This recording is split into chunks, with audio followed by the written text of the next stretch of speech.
Well, good morning, good evening, whatever time you find yourself sitting in front of your TV or device or wherever you are. Hello, we miss you. Um, I wish that I could say, "How are you?" And we were sharing a cup of coffee together, and I could just hear some of the stories of what's going on in your lives, maybe how God has showed up, just difficult stuff you're going through, but then things that you're celebrating as well. And we so miss that about getting together with you. Um, yeah, I just miss it. I was walking today with my oldest daughter, Kate, and we were praying and kind of sharing prayer requests. And there was this thought that just sort of, I don't know why it hasn't hit me before, but I just thought, before I was born, God knew this day and this place and this season in my life. And as much as this feels like a surprise to me and a shutdown of everything that's normal in my life, it's not a shock to him. And he wants to meet me where I'm at and to use me and to change me and to grow me right here in this spot. And so, I don't know, that was just an encouragement to me today. I hope you find that encouraging in some way as well. I can't wait to tell you the announcements for today because some cool stuff is going on around here, and you guys have been such a huge part of that. First, this week we got to go to our food pantry at Cedar Way Elementary School, and I know last week we shared with you my trunk full of things, but it exploded and expanded even from Saturday to Tuesday when we did the pantry. Sunday afternoon, we still didn't have anyone that signed up to bring toilet paper. You will notice there's toilet paper in that car. But we reached out to the Briar community through our Facebook page, and people just started showing up. And we ended up having like 10 containers of toilet paper that we got to bring to help families. Now, traditionally, we serve about 15 families at that food pantry. And this time we did 30. And the 31st car pulled up, and everybody scrambled to try and throw some things together to give to that family, and then we all scattered inside. And so we're going to be doing that again in May, and I'm so excited that we get to do that. I'm imagining that we'll try and serve even more people because we don't want to turn anyone away who is in need in this season. And so if you would like to be a part of a group of people that gets an email about what to bring, we are responsible for bringing produce items and toilet paper. And so I would love to get you on an email list for that. And you can do that by filling out your online communication card and specifically marking the box, the Nourishing Network. But I have some more pictures. That's the back seat of the car. So that's 30 bags of produce items. We bring onions, potatoes, and carrots as well. And then Megan Saucier, a brick viewer, was at the pantry, and she was with me and a bunch of other volunteers from Terrace Foursquare Church, as well as the PTO at Cedar Way Elementary and the Nourishing Network people as well. So we were just kind of sorting everything and making sure there were 30 piles of things to hand to cars as they pulled up, and so we got to do that. One of our ideas, and we had mentioned this last week, is to start a local pantry here out of the church. And here's what we're going to do. That's not quite ready yet, but it will be by the time you see this video. If you see that white banner right there, that will say give or get. And the idea is that anyone driving by, walking by, can come and drop some stuff off if they want to be generous. And then if someone finds themselves in need, if you find yourself in need, you can pull up to the church at any time and just go through those shelves and take whatever you might need to be a blessing to you in this season. And when we show up to do the filming at church each week, we'll just kind of go through those shelves and pull stuff out, and we will be giving whatever is left over at the end of a week to the Nourishing Network to be able to give to families in the Edmonds School District that are in need. So I'm excited about that. If you can't tell where that is located, it's at the downstairs building next door, and it's not the kids' church area, but the double double doors that are at the end of that building. So please come, drop stuff off if you're just wondering, how can I help? How could I be a part of something? And then come and get something if you find yourself in need in this season. Pastor Jason is still doing what? He's saying it's terrible, but and Brooklyn agrees. So I'm really sorry that I did you dirty, Jason, but you're still invited to come hang out with him on Thursdays. He looks a lot better in person. It's much more lively than this. This is mostly just to say he's going to be on a computer. You can join on your phone. You can join on a computer. It is through Zoom, and you can kind of come and go. Like, you don't have to commit to 6 weeks or something like that. If you just want to try it out this coming Thursday, the way that you can do that is to sign up on your online communication card, and we will go ahead and send you a link, and we'll be super excited to have you there. There are 2 separate groups, and I think that's on the information there. Yeah, at 6:45 and 8 o'clock p.m., and that's just to kind of make them a little bit smaller so that they're more intimate, and you feel like you're known and you get to share. So you're not showing up to hear a talk, but you're showing up to engage in community and talk about whatever the message was on Sunday with other people. And some of them go to Brookview and some of them do not. We have people from Nebraska, from Haiti. Our son joins from Haiti. We've had people that are come. I have nothing else to say about that. Also, our kids' church is still going strong, and we have found that some of you are inviting people to come to kids' church. We so love that.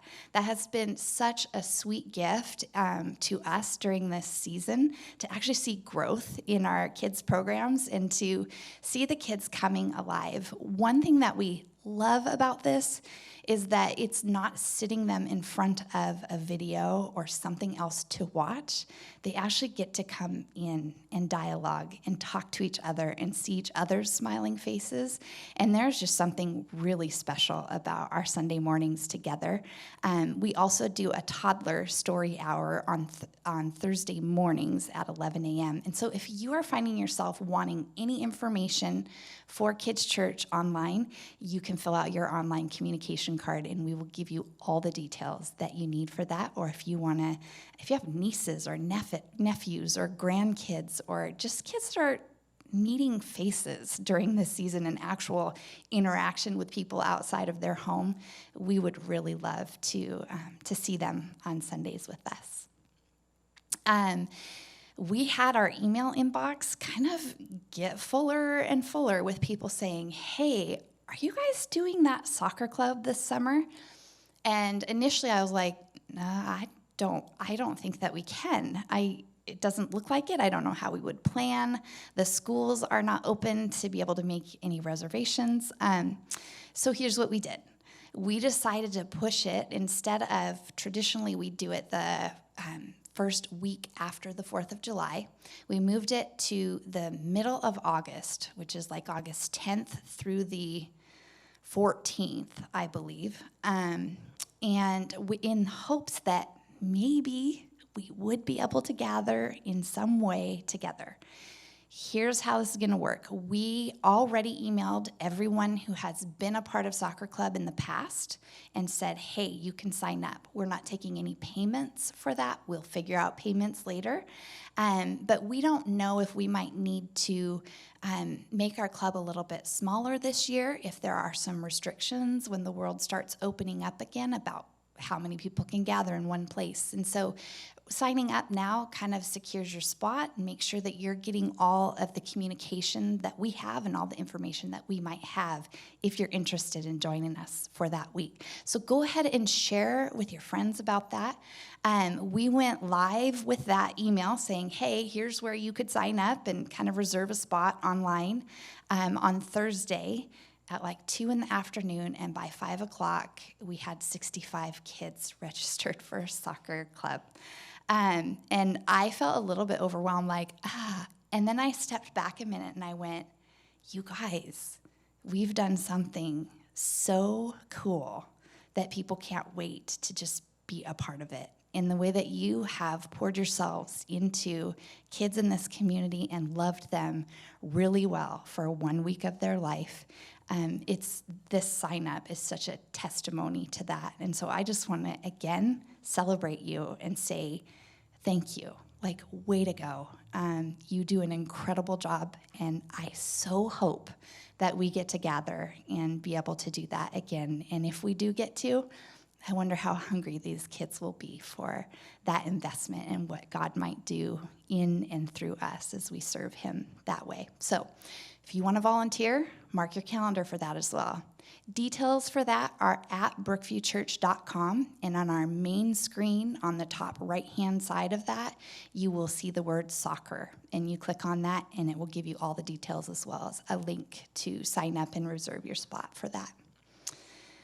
This past week and now going forward on Wednesdays, we are starting something called Worship Wednesdays. And here's kind of the idea behind it. Someone from our worship at Brookview will share a song with you, a lyric or just something that is meaningful to them and a connection for them in that song. And then you'll have a chance to follow a link and just kind of listen to that. And so I hope that that's a blessing to you and a way for you to engage in worship in this season and get to know some of our worship leaders and worship team members at Brookview a little bit more. And so we have Giovanna coming up this week, and the way that you'll be able to see that is by following our Facebook page. Brookview Church is where we're at. And then on Instagram, we are Brookview Church, all one word. Last week, we talked about the reality that we're going to try and gather online for Ignite. We have set the time frame from 8 to 9:30 p.m. with the idea that we know a lot of you have kids, and so you'll need to get them settled with pajamas and a movie, or maybe in their beds and starting to sleep to be able to join at 8 o'clock. But we want to gather and just celebrate what God's doing, give you updates on things. We call it Brookview's family meeting, and it's just a time to hear about what's going on around here. And we do it kind of town hall style, and we will do that with this one as well. We will also allow you the opportunity to ask questions and get those things answered through that Zoom forum. And so initially we had said, hey, go to your online communication card, sign up, we'll send you the link. We are a little bit worried. This week we had emails come in, and then we had people that signed up on the contact part of the website that sends us an email, and we had people signing up on the communication card, and we were like, we're so worried we're going to miss somebody, and you will feel like you are on the outside.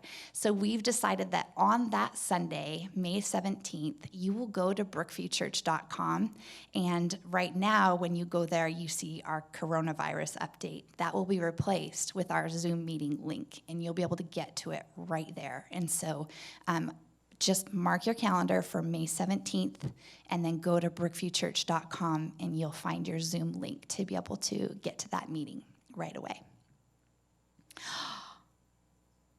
That's all I have. I did it. Okay, Jason's up next.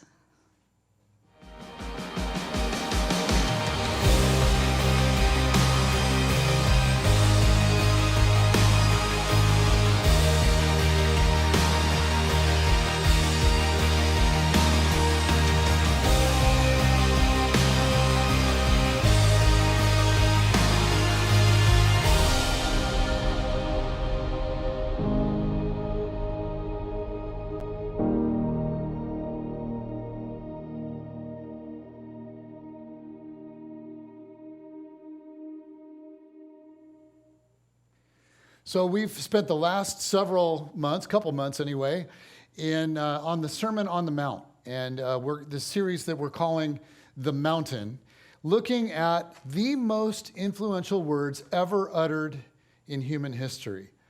But I just want us to envision the scene one more time.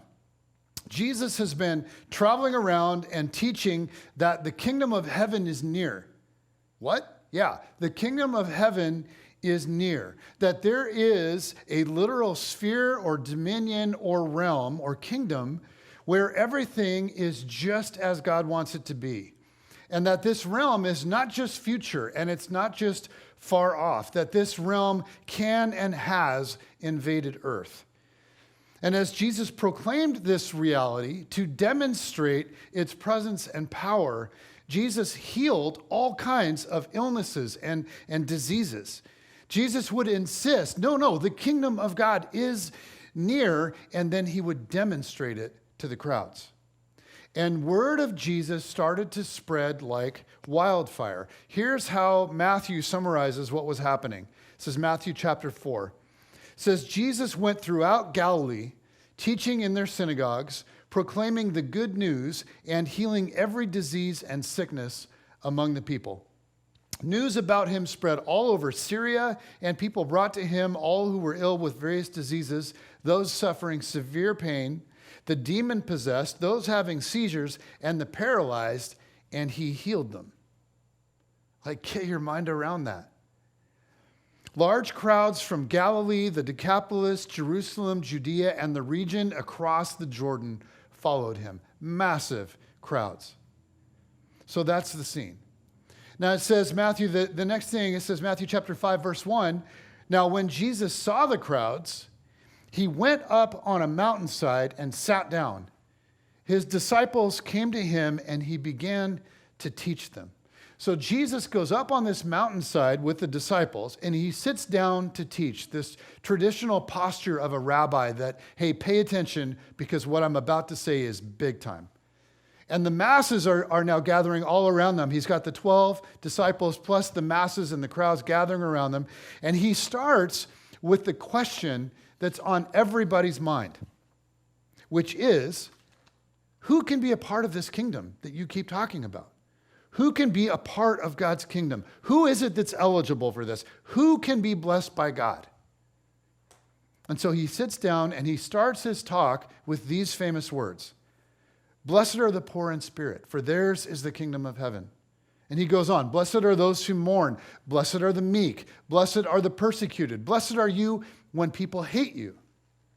Not that it's a good thing to be in mourning or to be persecuted, not that we should be trying to become poor in spirit or meek or hated, but our station in life never excludes us from the kingdom. It is available to anyone. It's available to all. And this was very good news to the poor and the sick and the meek. The people on the hillside that day that had been convinced that God had given up on them. They were convinced that because they were suffering, it was a sign that God was punishing them, that God was displeased with them, that they were on the outside. But Jesus says, oh no. God's kingdom is available. It's available to you, and it's available to you, and it's available to you, and it's available to you. But he continues and he says, look, this isn't just about you being blessed. You aren't just blessed to be blessed. You are being blessed to be a blessing. Okay, you're blessed to be a blessing.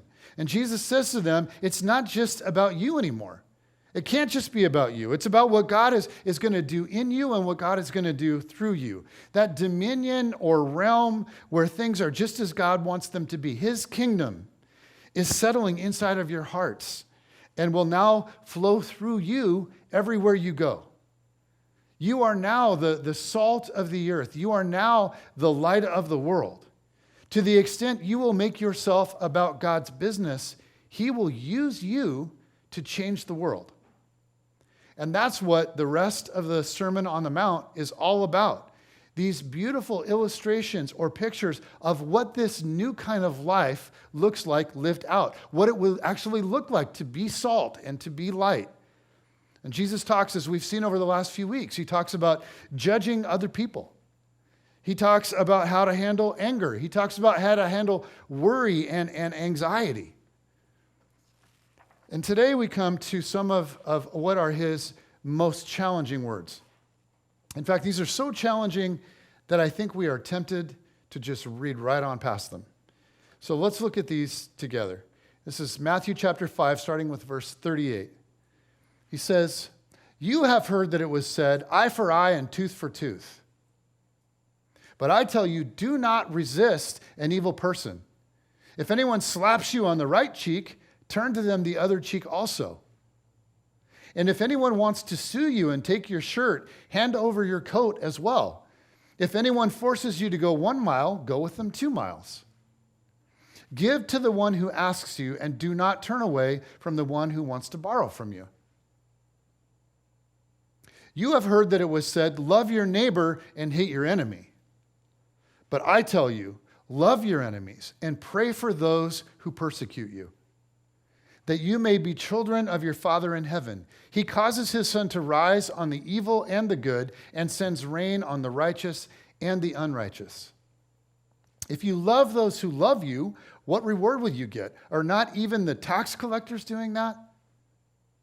And if you greet only your own people, what are you doing more than others? Do not even pagans do that? Be perfect, therefore, as your heavenly Father is perfect. I mentioned 2 weeks ago that as Casey and I continue to teach through this stuff, it's occurring to me that really we have a problem.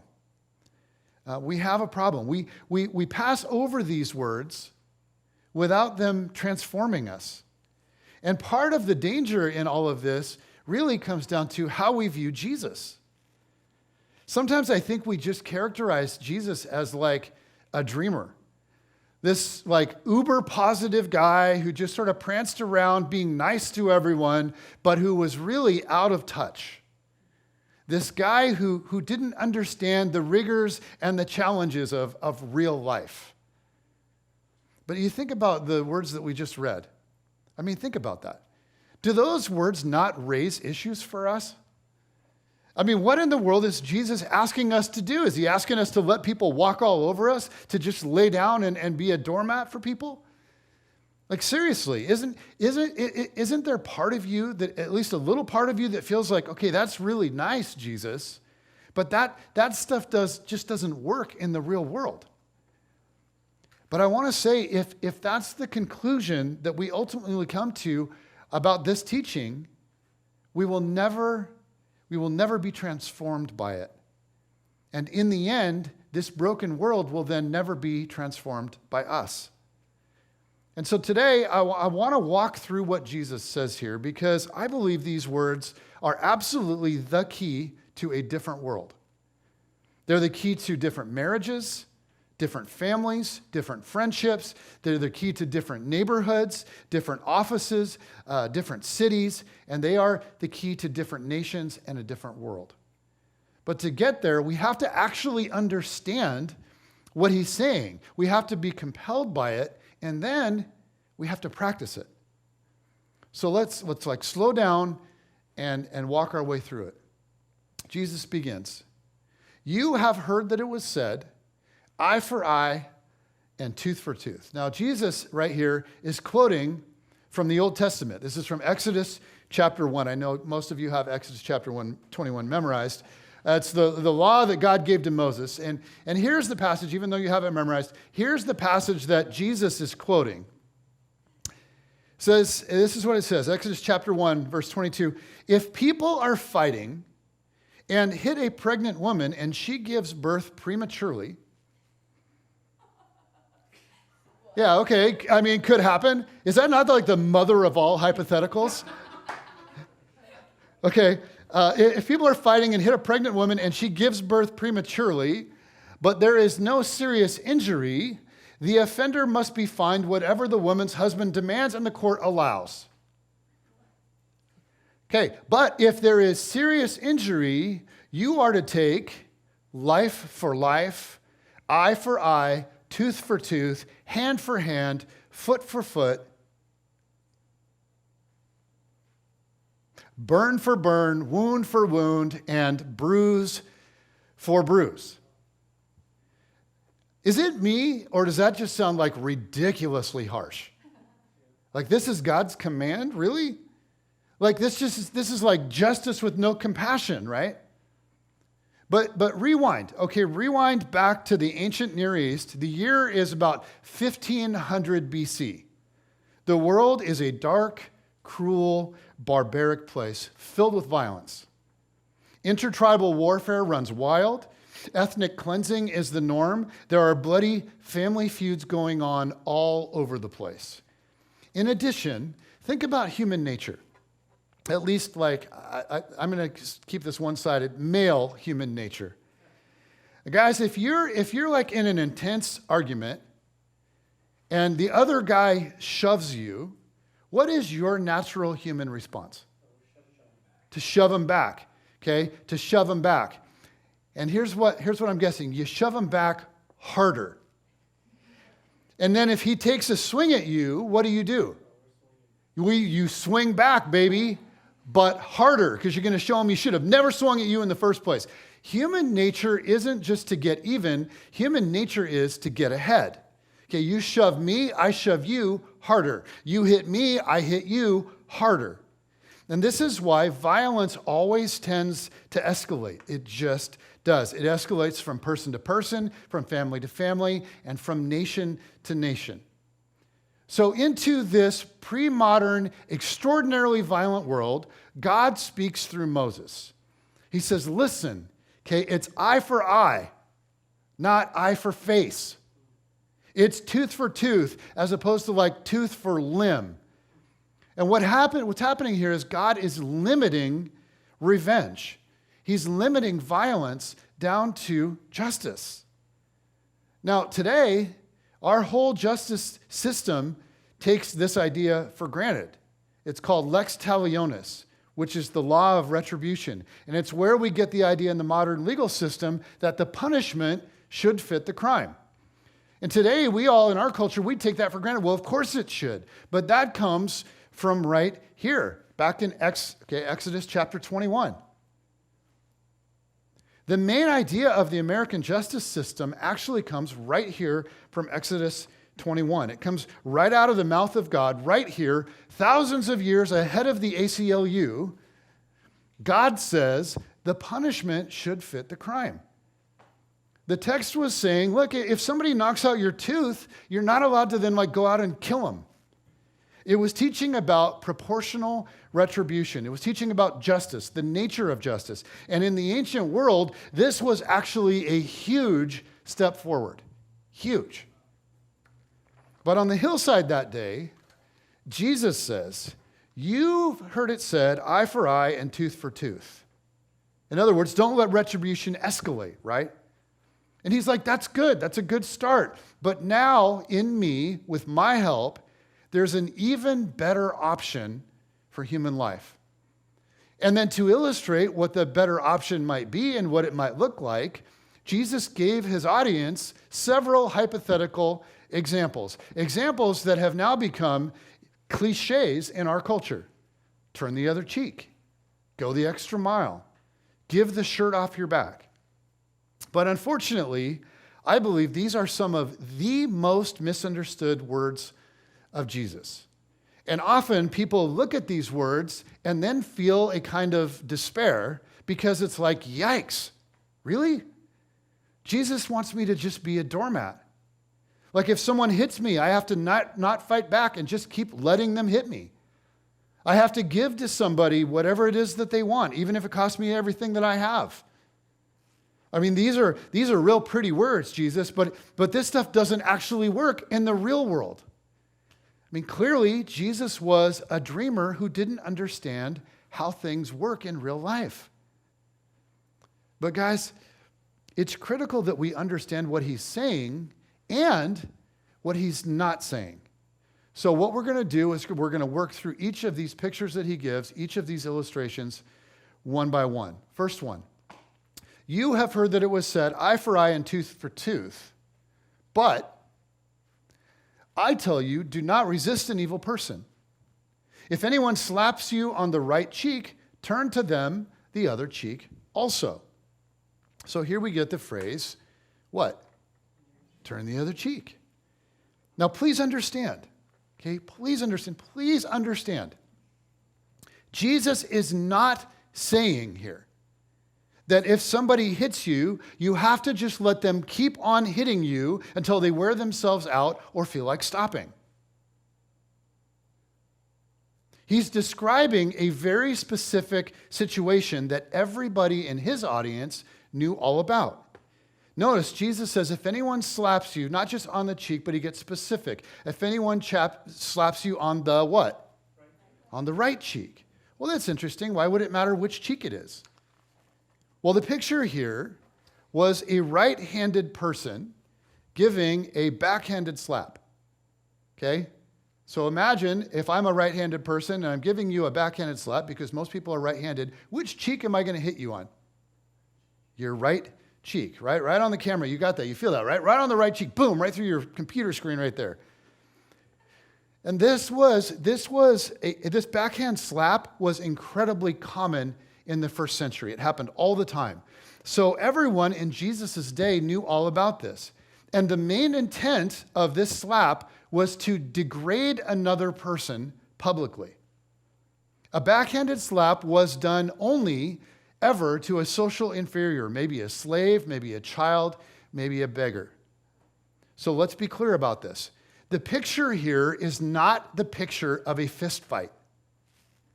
This is a picture of the most degrading form of insult. And so Jesus is saying, okay, now let's say you become my follower. You're living in the reality of the kingdom of God present and among you, and you get into a conflict with somebody that gives you this backhanded slap. What should you do? Well, here's what you don't do. You refuse to return insult with insult. You don't slap them back. You don't even insult them verbally. You refuse to retaliate. You break the cycle of hurt for hurt, insult for insult, pain for pain. You do something different. Maybe you just stay silent. Don't be provoked by somebody into a response. Refuse to return insult with insult. Then Jesus gives another example. And if anyone wants to sue you and take your shirt, hand over your coat as well. Wow, really? Okay, so the picture here, just so we have it, if anyone wants to sue you, where is this thing taking place? In a courtroom. Okay, you're being sued. And Jesus says, you're being sued, hypothetical, imagine this, you're being sued and your adversary wants to take everything from you. They want to take your land, they want to take your home, they want to take your animals, they want to take all of it, literally down to the shirt off your back. Now, in the first century, a Jewish man wore two pieces of clothing. There would be this inner garment that was like a very, very long shirt, almost looked like what we would consider to be a dress. And then an outer garment that gets translated coat here, but really probably we would envision something more like a big, thick robe that you would wear over top of that shirt. And in the first century, it was actually illegal to sue for someone's coat. And the reason is because your coat was often used as your blankie, okay, your blanket at night. This is what kept you warm at night.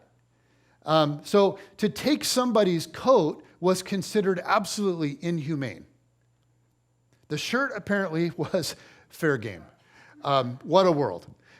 So Jesus paints this picture. You're in a courtroom and your adversary wants to take from you everything down to the shirt off your back. What if you tried something creative?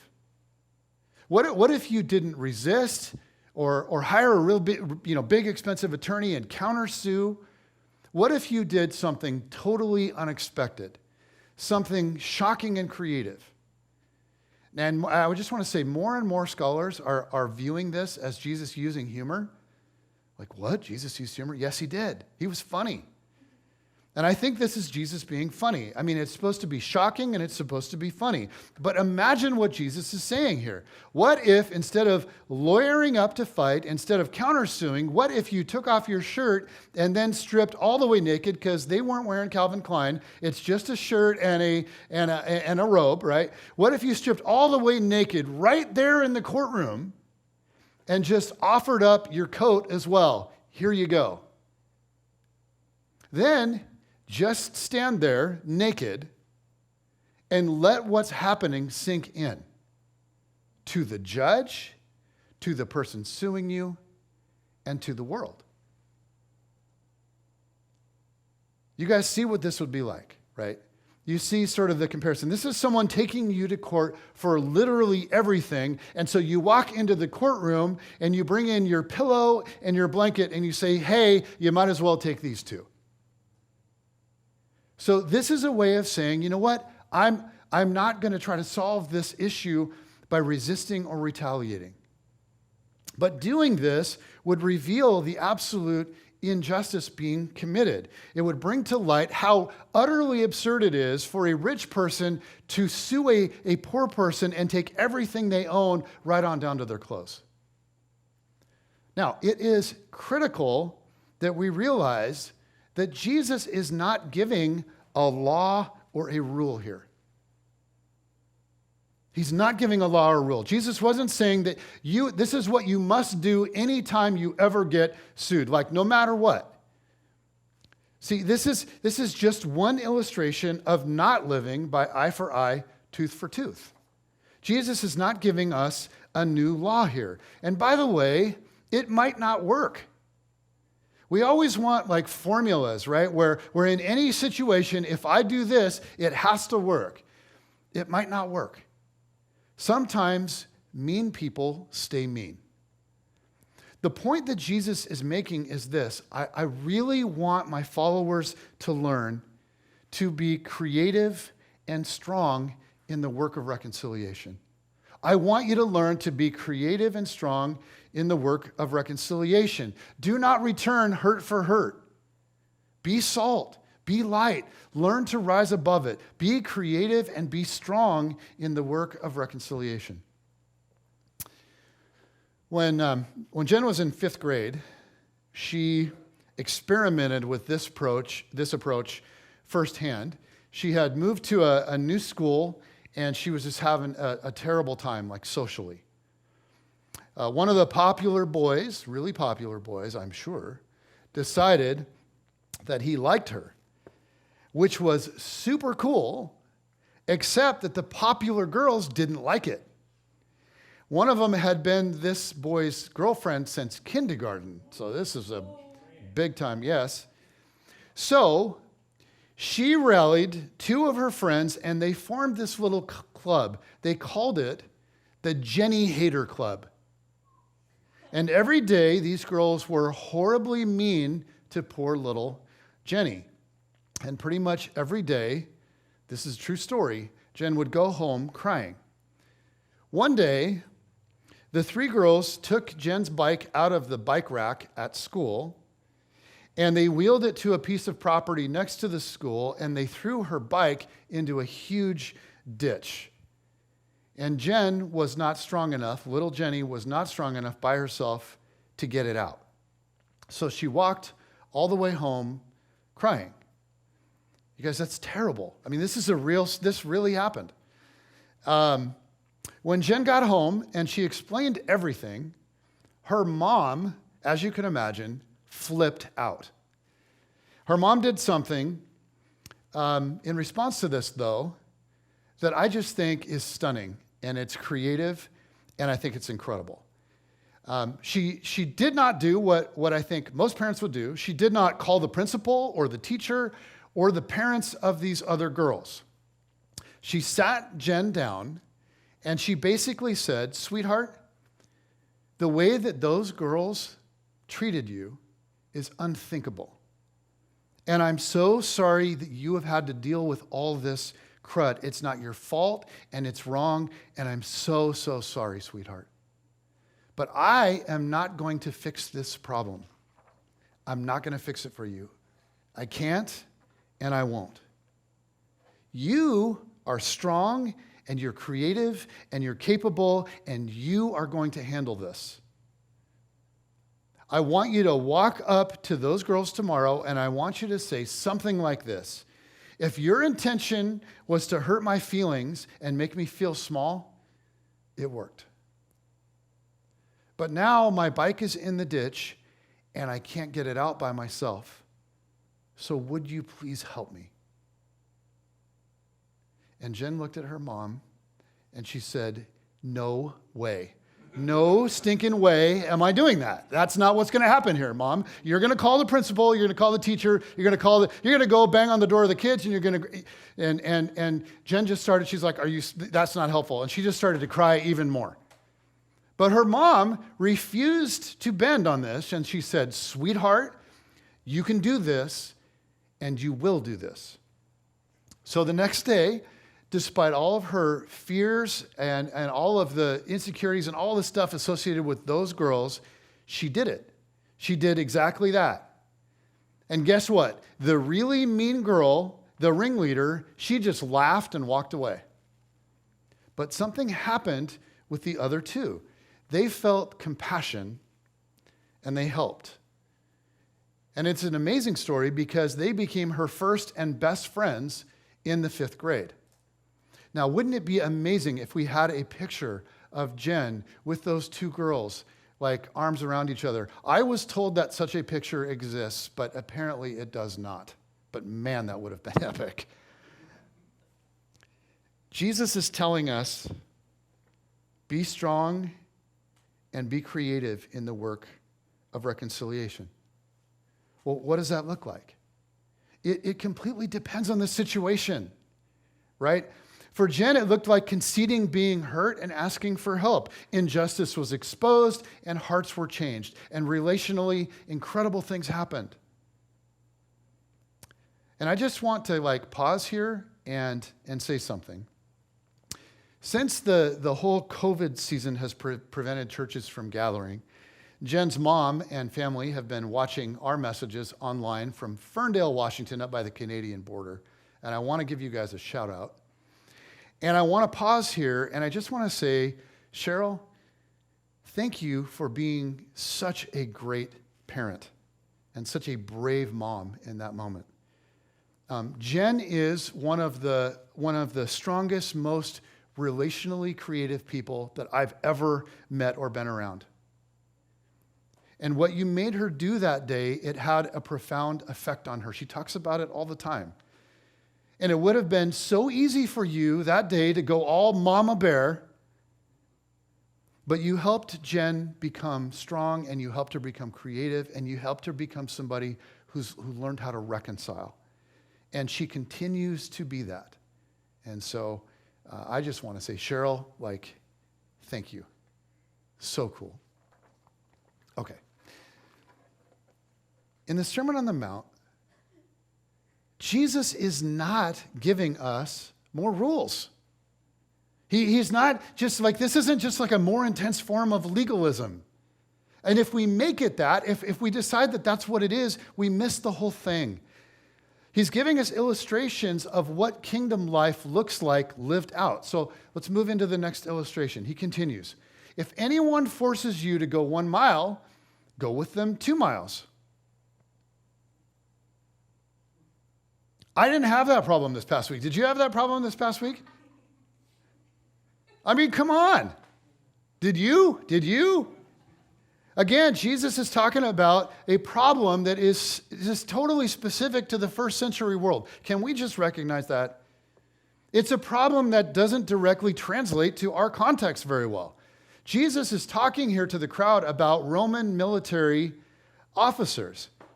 First century Israel was under Roman occupation, and there were Roman military officers all over the place, crawling everywhere. And under Roman law, and here's what he's talking about, under Roman law, a Roman soldier could force a non-Roman subject to carry that soldier's load or pack or whatever they were carrying for up to 1 mile. Imagine that. You're out on a date or, you're running errands, and a soldier says, hey, you, just points, hey, you, I don't feel like carrying my stuff anymore. Pick it up and carry it. Let's go. And then you would have to carry it by law for up to 1 mile. Can you imagine the humiliation of that? The resentment, the anger that produced, the hatred that would produce in people that were forced to do this? So Jesus says, well, what do you do in that situation? Maybe the soldier is just a boy, maybe 18, maybe he's from another part of the world. Maybe he doesn't want to be here himself. Maybe he's looked on with suspicion and hatred by virtually everybody he interacts with. Jesus says, now here's an idea. After you finish that first mile, what if you looked him right in the eye? And what if you said to him, you know what? You look kind of tired to me.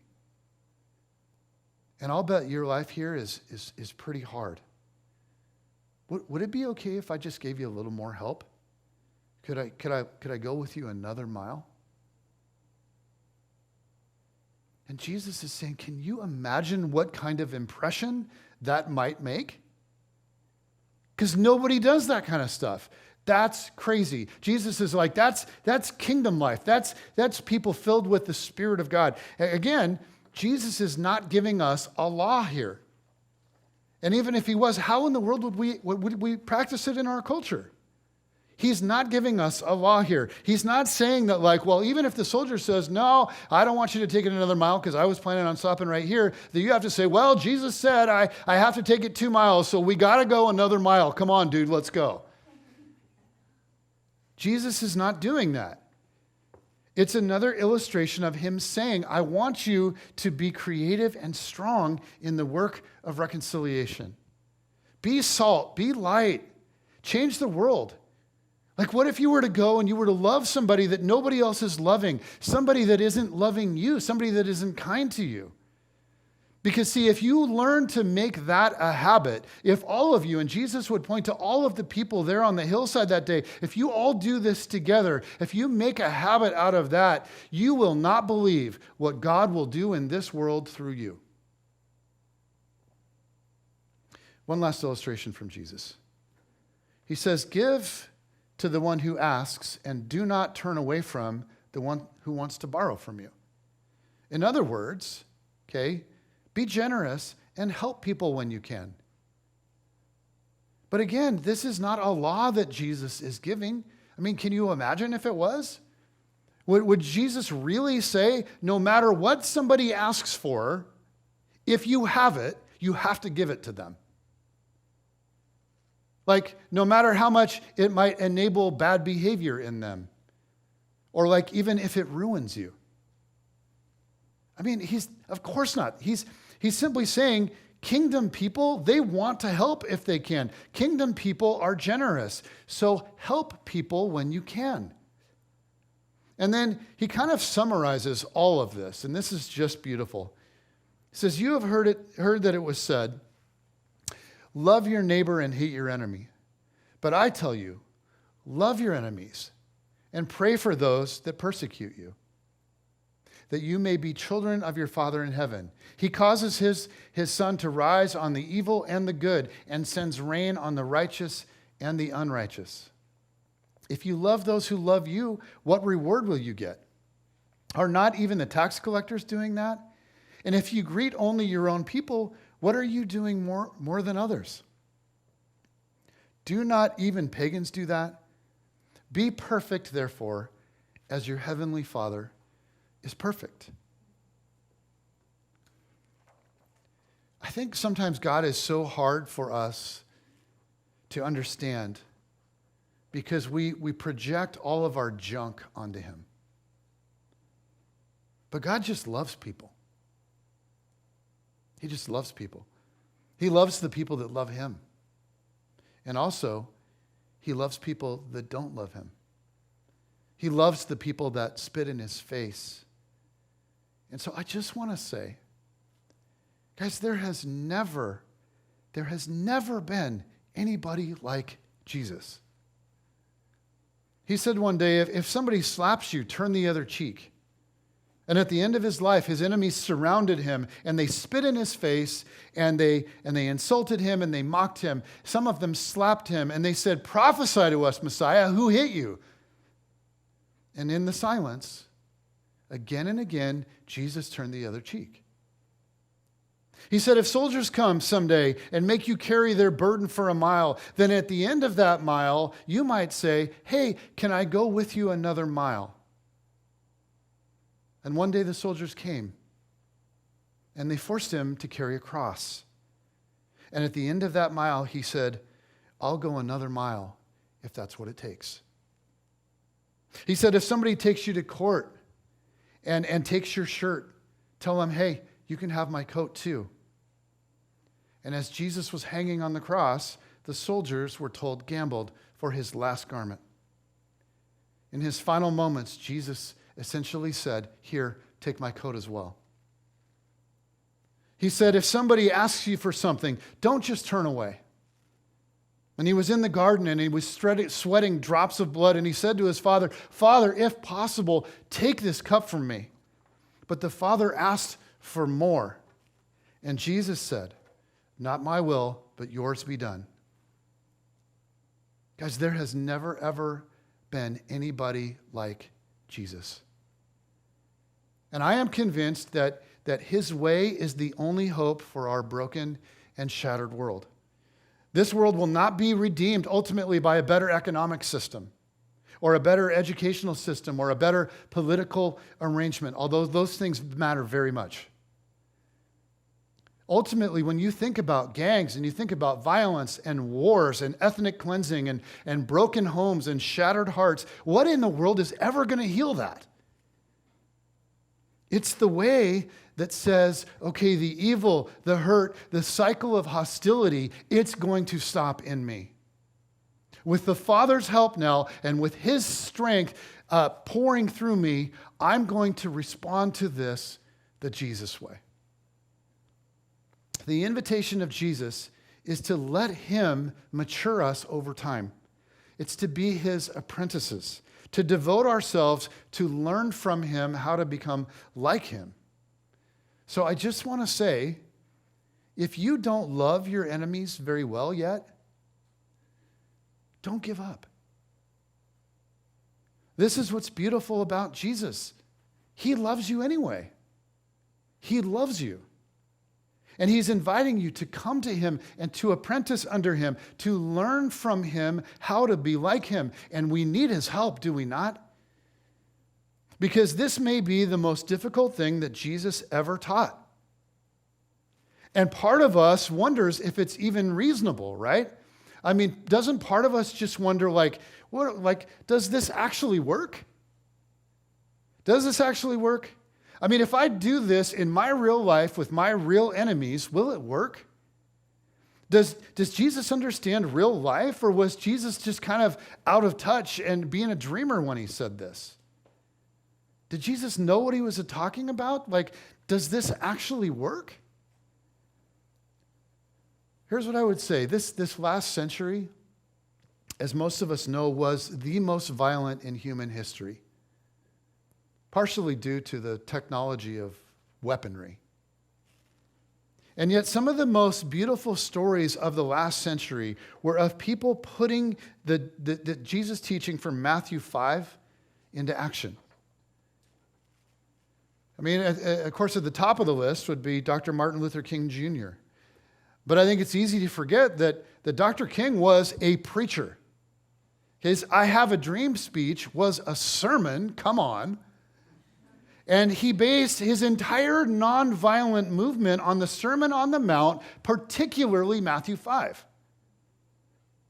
Dr. King and many others like him shocked America into action, not through violence, but through absorbing the evil of stonings and German shepherds and police beatings and systemic racism and abuse and nights in jail, and in his case and many others, death. They absorbed it into their own lives and their own bodies. And in doing so, they exposed the deep-rooted prejudice of our country for just how ghastly it was. And as they did, they changed our country. Now, we have a long way to go, but you guys, can we admit we have come so far? And then, of course, you have Gandhi, who sadly never became a follower of Jesus, in part because he was so turned off by racist Christians in India. But Gandhi loved the Sermon on the Mount. Did you know that? He loved the Sermon on the Mount. A little backstory that some of you may not know. Before he started his movement, Gandhi was a lawyer working in South Africa, and he became friends with a Christian man who gave him a copy of a book called The Kingdom of God is Within You by Leo Tolstoy. Now, Tolstoy was a very famous Christian author from Russia, and Tolstoy was especially big on Matthew chapter 5. Gandhi was so moved by Jesus in the Sermon on the Mount, and particularly Tolstoy's reading and practice of it, that when he went home to India to fight injustice of all kinds, he based much of his movement on the teachings of Jesus, particularly the Sermon on the Mount, particularly Matthew chapter 5. One last example of a life transformed by Matthew 5 is Nelson Mandela. And I want to quote a pastor named John Mark Comer who described it this way. He said, Nelson Mandela went into prison a violent young insurgent and came out Madiba, a follower of Jesus, shaped by the Sermon on the Mount, and overthrew apartheid without a single bullet. Now, these are the stories that are the most well-known. These are the ones that get all the airplay. But there were many, many, many more. And maybe some of you have noticed that throughout this series, I've repeatedly said that the Sermon on the Mount comprises the most influential words ever uttered in human history. I'm not kidding about that. I'm not kidding about that. I am dead serious about that. The Sermon on the Mount has led to unprecedented healing and reconciliation. The words of Jesus on the hillside that day have literally changed our world. This week, as I was prepping this message, I kind of got on sort of a rabbit trail because I was reading through some of Dr. King's lesser known sermons. And as I read them, I was rocked by them. Man, you guys, they're so good. I mean, I read some from Christmas Eve services and some that he did specifically on Matthew chapter 5. But his vision for reconciliation, peace, and unity was staggering. He saw what nobody else saw before anybody else could see it. And I want to read for you guys an excerpt from one of his lesser-known sermons. This is one that he gave in 1957. And this is so moving to me. It's so Jesus-y. This is like Matthew 5 vision. This is Matthew 5 inspiration. And what I want to do is I just want to read these words over you. Okay, Dr. King, 1957. To our most bitter opponents, we say, we shall match your capacity to inflict suffering by our capacity to endure suffering. We shall meet your physical force with soul force. Do to us what you will, and we shall continue to love you. We cannot, in all good conscience, obey your unjust laws, because non-cooperation with evil is as much a moral obligation as is cooperation with good. Throw us in jail, and we shall still love you. Send your hooded perpetrators of violence into our communities at the midnight hour and beat us and leave us half dead, and we shall still love you. But be ye assured that we will wear you down by our capacity to suffer. One day we shall win freedom, but not just for ourselves. We shall so appeal to your heart and conscience that we shall win you in the process, and our victory will be a double victory. Can I get an amen? Come on. Guys, that, I think, is what Jesus is all about. Does it work? Well, before you get all excited and you're like, wow, that was so beautiful. Let me tweet that on Instagram, or whatever. I mean, I don't know. I don't tweet, especially on Instagram. I don't tweet. But before we get too excited, let's remember something. Dr. King died for this. Does this actually work? Well, on one hand, heck yeah, absolutely. If you live out the teachings of Jesus, it opens doors for amazing things to happen. But on the other hand, not always. Not always. You might end up like Dr. King. Or even worse, you might end up like Jesus. So does this really work? Well, in the short term, no, not always. Not always. But practice consistently. It can do miracles in the long term, and we've seen it. But as I wrestled through this, I thought about my life. And I thought about, man, like, what does this actually look like for me in my real everyday life?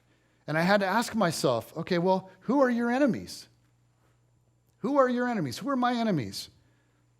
Because I'm not Dr. King fighting racism and injustice, right? I'm not Gandhi facing the oppression of my people. I'm not Mandela facing apartheid. I'm not Jesus facing the Romans and the Pharisees. I'm not even facing the Jenny Hater Club.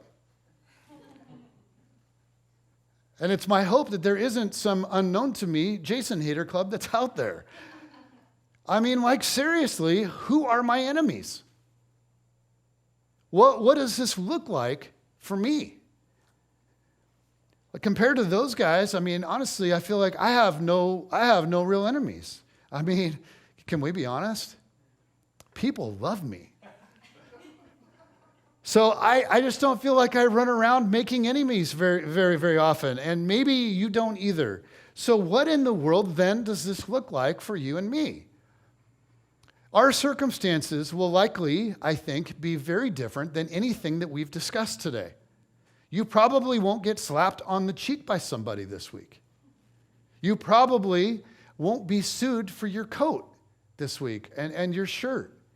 It's unlikely that a soldier is going to force you to go a mile, but you will have all kinds of opportunities, and so will I.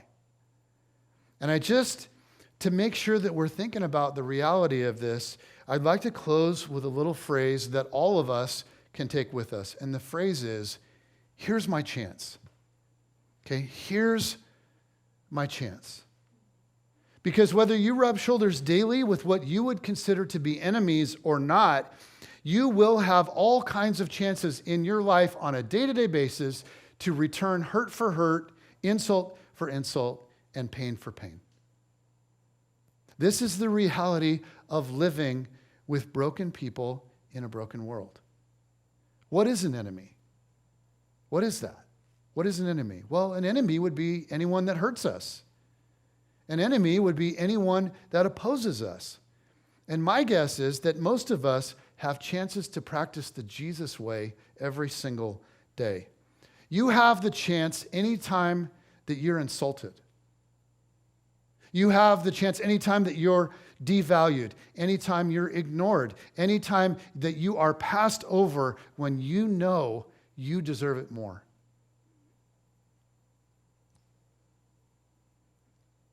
You have the chance anytime that you are treated rudely, anytime you're disrespected, anytime somebody lies to you, anytime you're cheated, anytime you aren't included, anytime somebody talks behind your back, anytime that you are the victim of office politics, anytime someone takes advantage of you, anytime somebody starts to talk down to you. The truth is, anyone can make themselves your enemy even for just a moment. Your spouse, your friend, your child, your coworker, anyone. Anytime someone opposes you, mistreats you, or hurts you, you can just pause and you can say, here's my chance. Okay, here's my chance. You can pause and you can slow down and you can remember, you know what? I don't have to live a you hurt me, I hurt you kind of life. Because now in Jesus, another way has come into this world, and it is a better way. I don't have to be a part of the mutual hostility that's been destroying our world for a long time. It can stop with me, because here's my chance.